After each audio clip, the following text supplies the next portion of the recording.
ಹೆಜ್ಜೆ ಕಾಲ್ಗಳ ಧ್ವನಿಯ ತೋರುತ್ತ ಹೆಜ್ಜೆಯ ಮೇಲೆ ಹೆಜ್ಜೆಯ ನಿಂಪುತ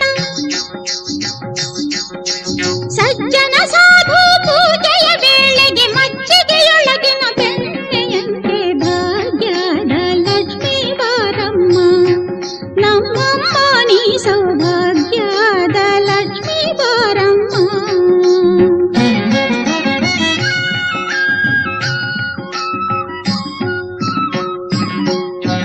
ಕನಕ ವೃಷ್ಟಿಯ ಕರೆಯುತ್ತ ಬಾರೆ ಮನಕ್ಕೆ ಮಾನವ ಸಿದ್ಧಿಯ ತೋರ